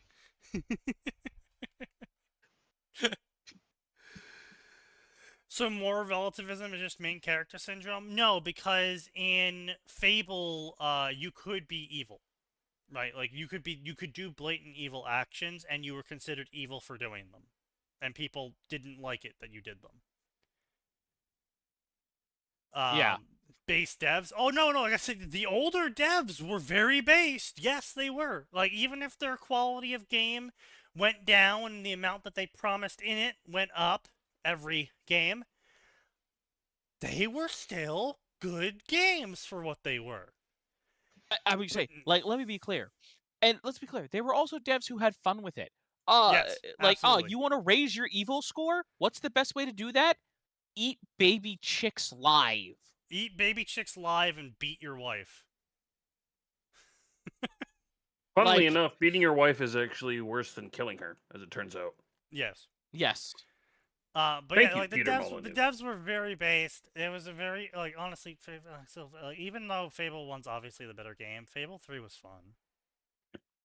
You know, there was never a point when I was playing Fable 3 where I was like, I gotta do this section. I had fun the whole time.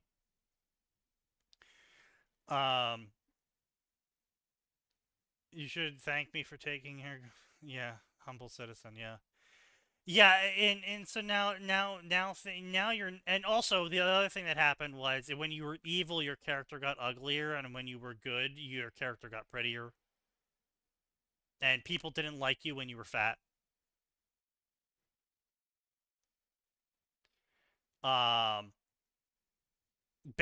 Very based of the devs, and yeah, now it's all relative. Now everything's relative. Now it's all shades of gray.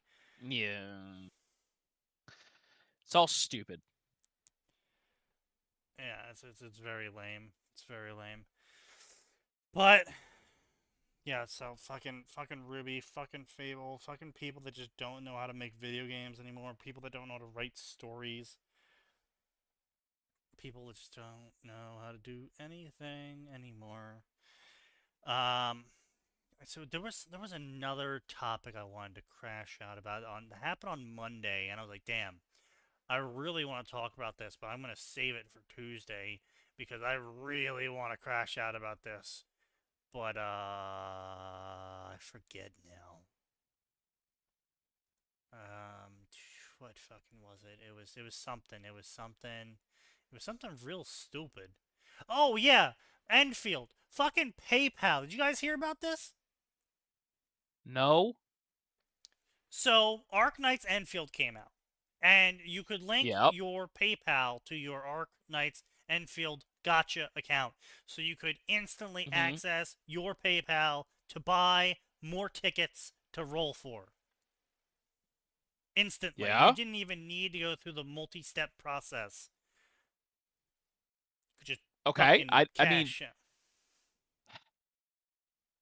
Okay. Yeah. So there was a minor bug. Oh no. What the fuck did they do? Every time you rolled the gotcha and your PayPal was connected to your account, a random person that was not you was charged.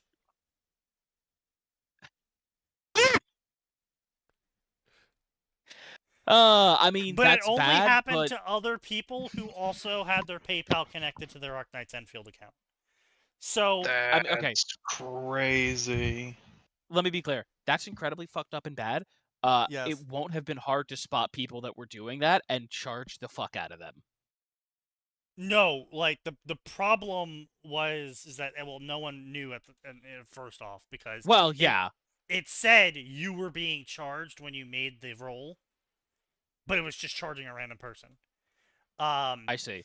And yes, people did catch on to it eventually, and one person was like, "Yeah, I lost $500,000 because currencies from all over the world were deducted from my PayPal account."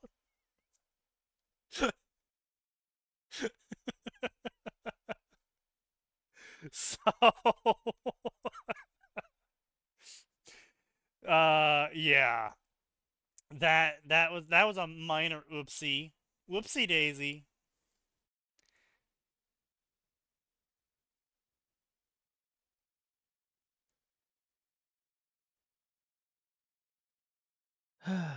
Yeah, it's kind of crazy to gotcha the payment system. That's a step Yeah. too far. Wild. All right. That's a thing, I guess. Yeah, it's a thing. Yes. Yeah.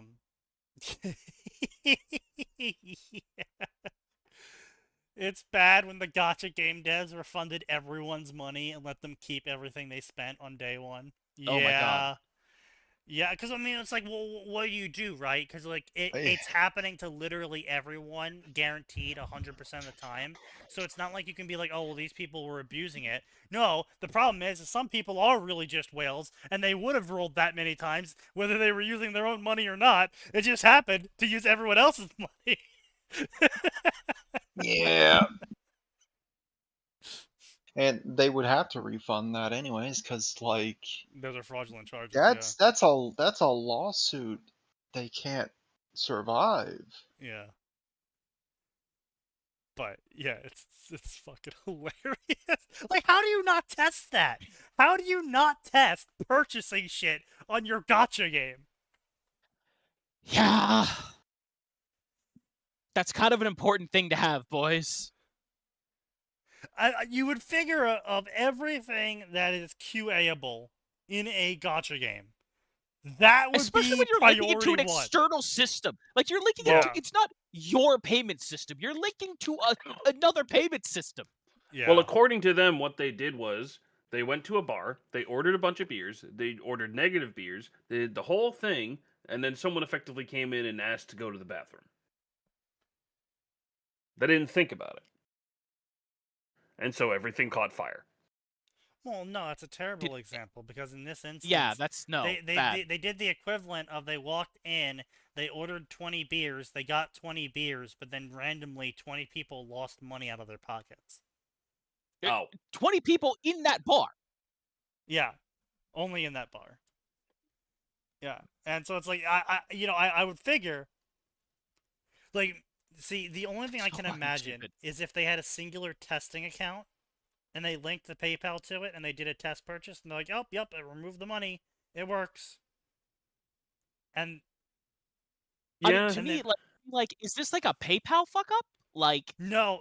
So it was a communication fuck up from the company. Oh, okay. In how they connected PayPal linked accounts to PayPal. Yeah, and so effectively, effectively there wasn't like any organization to how a payment got applied from someone's account. And it was, from what I understood of the explanation that I was able to find, whenever someone purchased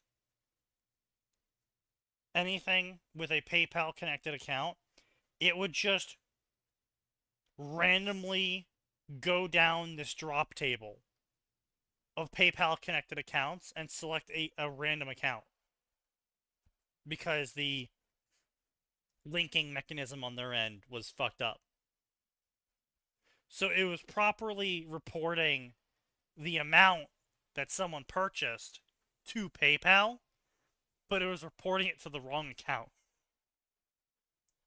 Yeah, I get it. So, Jim Bob III bought a roll, and Francis down the street get. Yeah. Because Francis also wanted to roll. Yeah. Yeah, it's amazing. You know what? I can almost guarantee that section of the code was AI coded. Almost could guarantee probably. it. Yeah. Probably. Stupid idiots. Yeah. So that's that.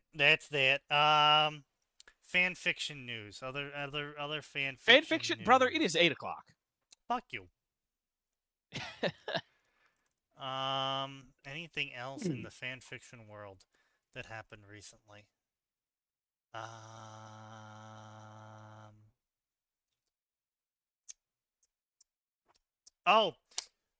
Infanticus ran a poll on his newest DxD story. And the poll was to kill Issei, not have Issei exist, or Issei is a girl now. Can you guess which one won on QQ?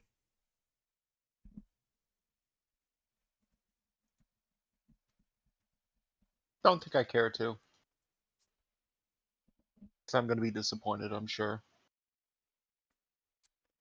Yeah, you should be. I still think, Infant, that you should make them female, make them a full character revival that gets killed once they enter their full maximum boosted gear state for style points.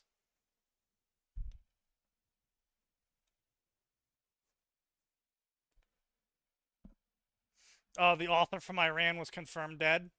That's rough. I don't think I've ever read any of their stories. Can you link one of their stories? Someone was posting that one of the space battle authors was a street medic during the Iranian protests, who was executed by the state. You know, when the state rolled through and they shot 13,000 protesters with guns. I never read her stories either. Oh, well, could you at least like pull them up and send them link to me? But yeah, so that happened, and then in other women news, we have a author on QQ who purged all of their stories from all of the platforms that they posted on, and then their own account.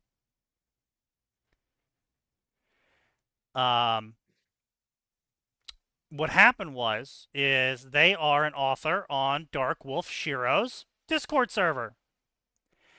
And someone on Dark Wolf Shiro's Discord server confronted them about how their DxD story didn't make sense. And specifically the part that didn't make sense was the opening bit where the random omnipotent being was giving their spiel as to why the main character of the story is getting reincarnated with powers into DxD to do stuff. And the author was upset by this justifiable criticism because it was poorly explained.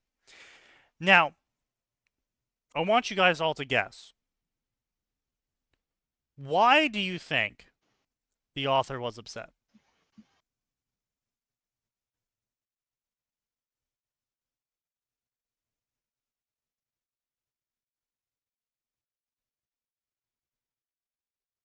No, I don't. You asked me to use brain power. I don't want to spare right now. That's fair. I'm gonna be real with you. It's for something really stupid. The author was upset because in her notes she perfectly explained it.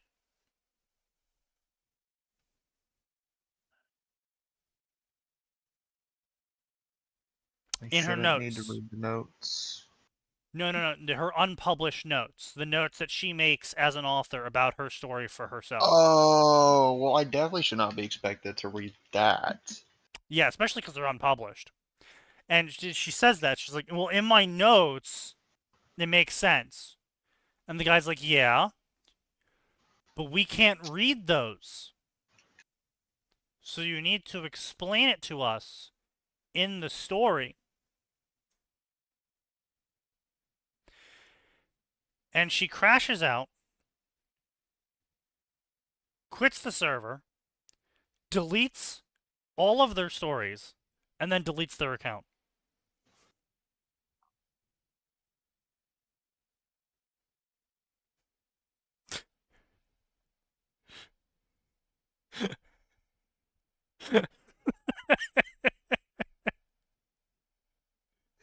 And then I heard what story they were working on. It's for the heavyweight of DxD. And I originally read the summary of this story, and something just felt off to me about it, so I never read it. Turns out there was quite a bit off about it. So I'm glad I didn't read it.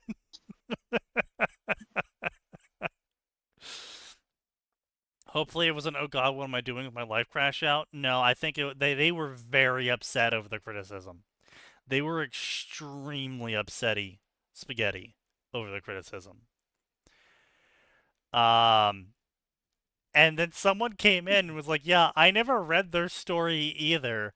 I just assumed it was about some fat guy who was butthurt about not being liked because he was fat. Apparently, that is a plot point.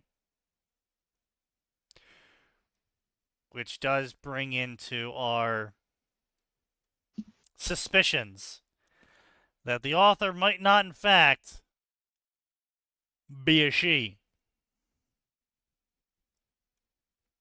But they are definitely fat. Because there was a whole fucking cope seethe mauled over how people thought they were disgusting for being fat. Apparently. So that's the thing. Alright, I'm going to be keeping that GIF. Thank you very much. That's going in my GIF folder of GIFs that I can whip out and slap someone with. Let us take a quick peekarino. Please help me, Lady Elf. Oh dear. I became Solitaire's disciple.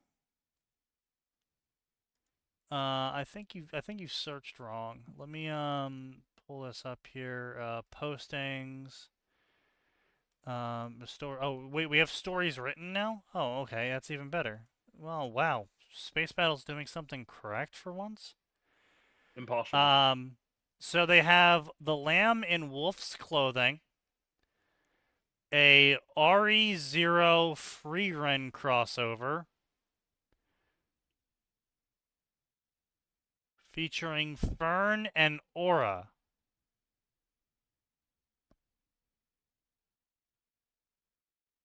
Well, Fern does have aura. What? A summoning goes wrong and a boy ends up in a place he does not belong. Subaru ends up in Freerin, in a place he is not supposed to be and in a body that is not his. Not in the middle of a battlefield with an elf that kills him before letting him even talk.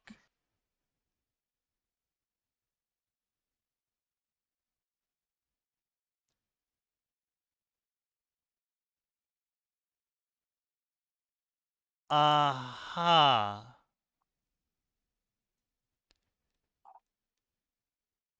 gets isekai'd as Aura.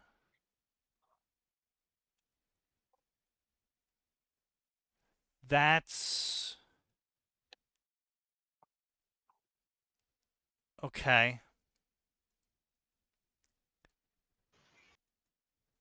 And that was 60k words with 20 thread marks, so only 3k words per chapter. That's fucking terrible.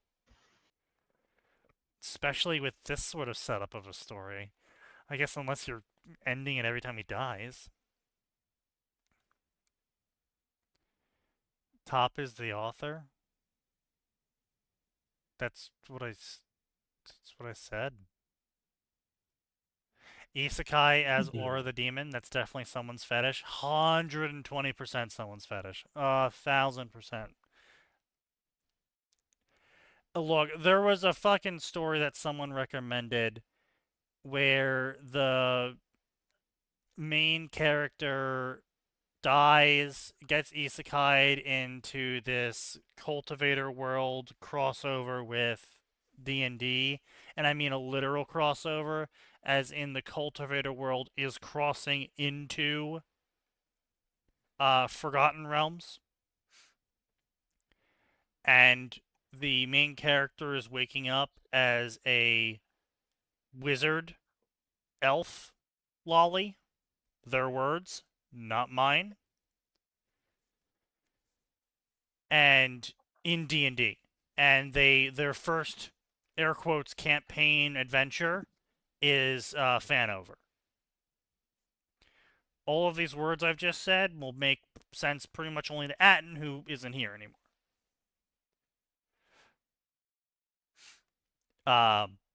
But yeah, and so I got really suspicious, however, because the start of that story was them talking about how they are definitely a girl, they like doing girl things, and now they've been isekai'd as an elf lolly into D&D, which is their favorite setting.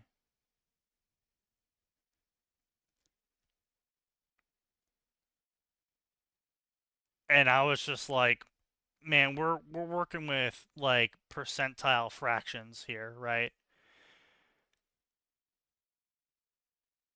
I was just seeing some red flags on that one. That one was just, I don't want to read someone's fetish story, you know? That's why I don't read science sex stuff. I'm just really not interested in what one specific author finds to be attractive. And I especially don't want to participate in their fetish, which is half of what that one fetish is. Unlike Sign, I don't think Sign is a exhibitionist. I don't think he is. So I'm fine with reading his stories in general and then just skipping the sex bits. But when half of your fetish is having people recognize you as something, I don't want to participate in that. I was just getting so many red flags in that story. There's also a cultivation story where the guy wants to fuck death. I mean, that's that's just been a thing ever since DC Comics came out with the emo death lady. I don't know. I feel like that's been a case since any time in human history, people have been personifying death in some way. Yeah, but the typical personifications of death were very much the Grim Reaper, the farmer who reaps the wheat, sort of personifications. The Grim Reaper is female and you can date her. Personifications really only came about, you know, post Japan nuking. That's true, I suppose. Make of that. Although I guess if you're gay, there's also the Grim Reaper from Sir Terry Pratchett, but I'm sure someone's made porn of him. Well, probably. Unfortunately. Yeah. Yeah. Unfortunately. But yeah, so that one's a lot more generic and a lot more tolerable. Yeah, oh my goddess. Yeah. Oh. Yeah.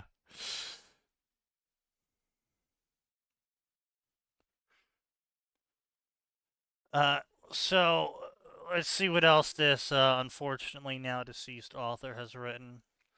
More RE0 stories, more AU stuff.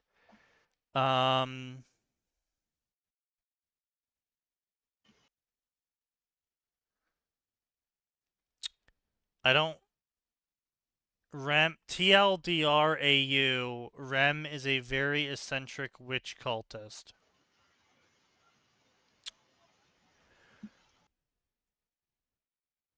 Okay. So they are very obsessed with Subaru from RE0 and writing AUs of them.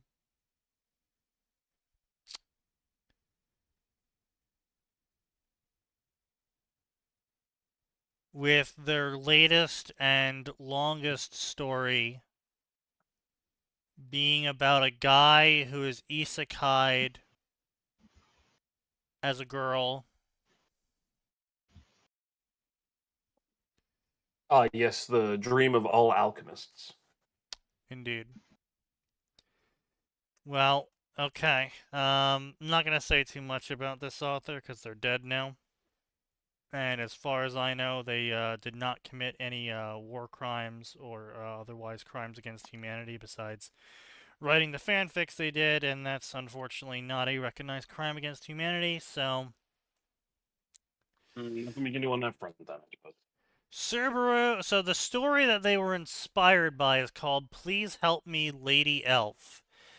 And the story summary is Subaru is your average convenience store customer until he's suddenly isekai'd into the body of Aura the Guillotine, one of the most infamous demons of her world.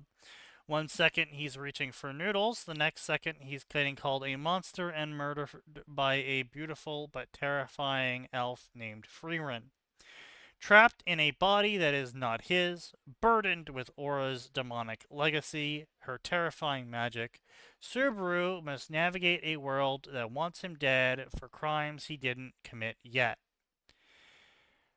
The only way out might be through death, empathy, and the absurdity of being a demon girl with pigtails.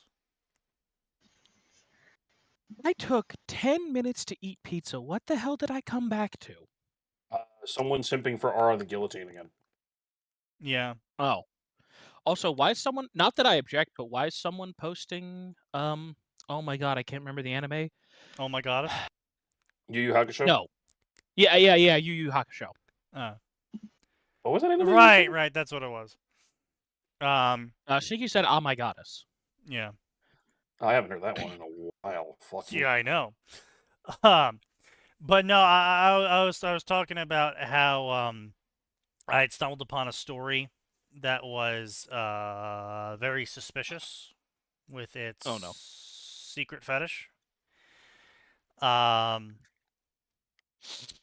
You tell me if you think this is a totally normal story written by a woman or a red flag. Someone who is obsessed with the deep intricacy of 3.5 Forgotten Realms lore, who is writing a mass crossover story where Forgotten Realms gets crossed over literally in a Witcher-style convergence with a original cultivation world that they personally created. Where the gods are still active and grant blessings out, and they reincarnate as a lolly elf wizard, their words, not mine, and Your first dungeon is the Mines of Fanover.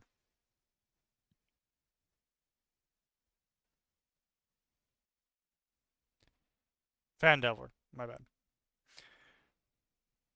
So they're going to die. Yes.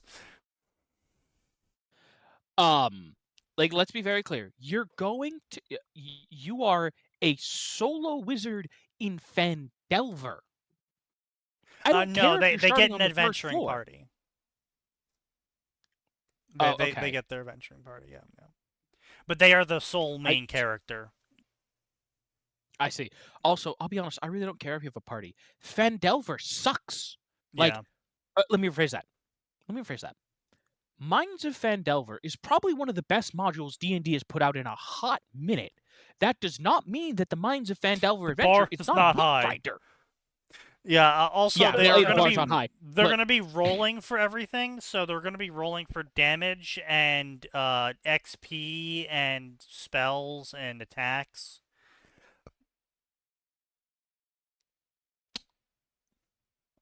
Yeah, 24 where possible. Yeah. And the ones predetermined. I'm trying to think of what was a good module. I mean, Descent into Avernus, I heard was good. I've been actually PCs of which there shall be multiple benefit from heroic destiny optional rules, along with using the Theros Pit Piety and Super. If you're using the heroic destiny optional rules, you're a loser. True. Those rules are for people who are sore. Literally, they're for people who are sore losers and don't want to deal with the consequences of their actions in D&D. What is heroic destinies? Basically, you get some extra dice roll. You can basically protect yourself from bad rolls and from dying. Oh, so they're like fate dice. Yeah. Or fate point. But worse for Yeah. Yeah. What it is, yeah, it gives you a bunch of you literally get two things. You have advantage on death saving throws, and the first time you go down to 0, you go to 1 instead, and that's every long rest.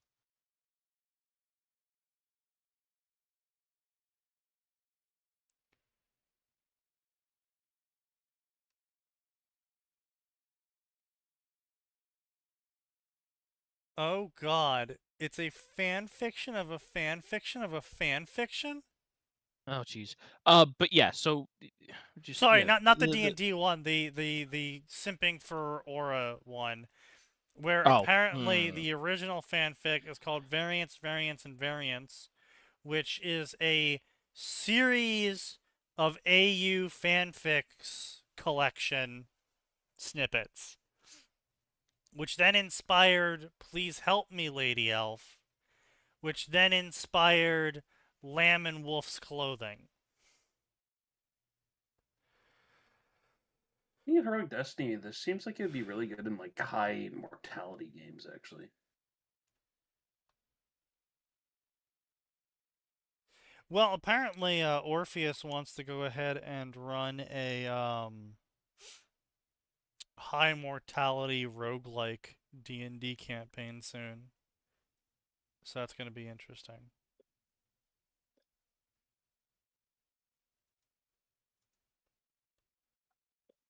But yeah.